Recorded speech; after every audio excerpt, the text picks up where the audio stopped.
Good morning, students. Welcome to English class. In today's English class, we are going to read the poem The Solitary Reaper. The Solitary Reaper is a poem written by William Wordsworth. His lifespan was from 1770 to 1850. He was one of the most famous romantic poets, and he has given beautiful descriptions of nature. Wordsworth is especially regarded as a poet of nature, as he was a true worshipper of nature. Some of his most famous poems are the Lucy poems, Daffodils, Tintern Abbey, and the Prelude. In the present poem, Wordsworth is telling us about a girl, a Highland lass, a mountain girl, who is alone in the field, single in the field. You can see the meaning also of the name of the poem, The Solitary Reaper. Reaper means who is reaping, who is harvesting the crops. The girl, she is alone in the field. As she is harvesting her crops, she is singing a sad tune. She is singing a beautiful melodious tune, a song, which echoes in the deep valley. He tries to understand what she is singing, but the tune affects him so deeply that he carries the music in his heart long after he has left the scene. The poet also tells the reader that you can stop, you can listen to her tune, or you can gently pass. So, let's begin the poem. Behold her, single in the field, yon solitary Highland lass, reaping and singing by herself. Stop here or gently pass. So, in the first stanza, poet is saying that look at her. Behold. Behold means see. Look at her. She is alone in the field. The girl, that Scottish girl, she is alone in the field by herself over there.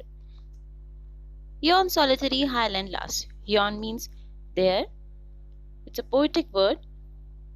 Solitary means single or alone. Highland means mountains. And lass means girl. So, look at her alone, that Scottish girl, by herself over there. She is standing in the field, reaping and singing by herself. She is cutting the grain and singing to herself. Stop here or gently pass. Now the poet is saying, you can stop here and listen to her, or you can just walk quietly. You can just gently pass from there. Next stanza. Alone she cuts and binds the grain, and sings a melancholy strain. Oh, listen, for the vale profound is overflowing with the sound. Now, the poet is saying that alone she cuts and binds the grain. She is alone there, she is cutting and gathering the grain all by herself. And along with that, she is singing a very sad song. Melancholy means sad, strain means tune, a song. She is singing a sad song while she is cutting and gathering the grains. Oh, listen for the vale profound. Vale profound means a deep valley. Listen, listen in that deep valley is overflowing with the sound. See, her sound is overflowing. That deep valley is overflowing in the sound of her song. Deep valley is overflowing with her music. No nightingale did ever chaunt more welcome notes to weary bands of travellers in some shade haunt among Arabian sands. Now the poet is saying that no nightingale did ever chaunt. Chaunt means chant. The poet is saying that no nightingale has ever sung so beautifully the way that girl was singing. Most welcome notes to weary bands. Weary bands means tired travelers. And shady haunt. Shady haunt means that oasis surrounded by trees in this story from the Arabian Nights.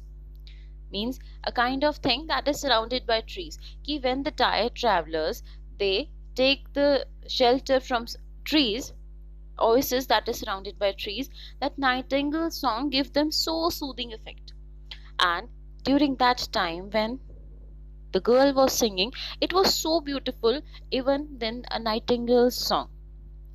It was like a welcome note to the tired travelers. that no nightingale ever sang more soothing notes to tired group of travelers as they rested at an oasis in the Arabian desert. A voice so thrilling never was heard. This is the short form of never. In springtime, from the cuckoo bird, breaking the silence of the seas, among the farthest Hebrides. Now, the poet is saying that the cuckoo bird never sang such an effective voice in the spring. Means she is singing so beautiful even than the cuckoo bird. That her voice means the song of cuckoo bird is not so thrilling the way the girl is singing. Breaking the silence of the seas among the farthest Hebrides. Hebrides means it's a group of islands off the west coast of Scotland. That's why we said Scottish girl. The girl is Scottish. The cuckoo bird, she never sang this much effective in the spring, and the song of the girl is breaking the ocean silence around the Scottish Isles, around the Scottish Islands. Will no one tell me what she sings? Now the poet is asking to the reader. Perhaps the plaintive numbers flow for old, unhappy, far off things and battles long ago. Now the poet is saying that will anyone tell me that what her song is about? What she's singing about? Perhaps the plaintive numbers. Plaintive number means sad verses of the song. She's singing some sad song. Maybe she sings so sadly for old tragedies and ancient battles. The poet is assuming that she is singing about something that is very old and some unhappy things, far off things in the past. She's singing about that. Maybe ancient battles, old tragedies she's singing about? Or is it some more humble lay, familiar matter of today? Some natural sorrows, loss, or pain that has been and maybe again? Now, the poet is saying lay means lyrics or words of the song. Now, the poet is saying that her song it has very humble lyrics, or maybe the song is very humbler about everyday things, the pains and sorrows that everyone endures. Now, the poet is again assuming that maybe her song is about some pains or sorrows that every person have to endure in their life. It may be about some natural sorrow, some loss or pain that has been and maybe again. It means that it may be a pain about that every person has to endure. Everyone endures. It can be about those pains and sorrows. Next stanza. Whatever the theme, the maiden song. Maiden is a girl, as if her song could have no ending. I saw her singing at her work and over the sickle bending. Now, the poet is saying whatever she was singing about. The young woman, maiden means the young woman, she's singing as though this song will never end. I saw her singing while she worked. The poet said that I saw her singing while she was working. Bending over to cut the wheat with a sickle. Means she's bending, she's cutting. Sickle, it's a tool with a short handle and curved blade used for cutting grass and green crops. You can see in the picture also. That is sickle. So she's bending, she's cutting, she's doing her work, and along with that, she's singing. She's singing that beautiful song along with her bending while she was cutting the crops, cutting the grains. I listened motionless and still, and as I mounted up the hill, the music in my heart I bore, long after it was heard no more. Now, the poet is saying that I listened to her without moving, without any motion. I was standing still there. I was listening to her without any movement. And as I mounted up the hill means when I walked, I had to go. I had a journey to take. I had to go. When I was walking up the hill, I carried her music in my heart. Bore means I carried her music in my heart. And I still do long after I stopped hearing it. Means the poet is not able to hear her song, the girl's song, but still the music is so beautiful that he could still feel it, that the music is in his heart.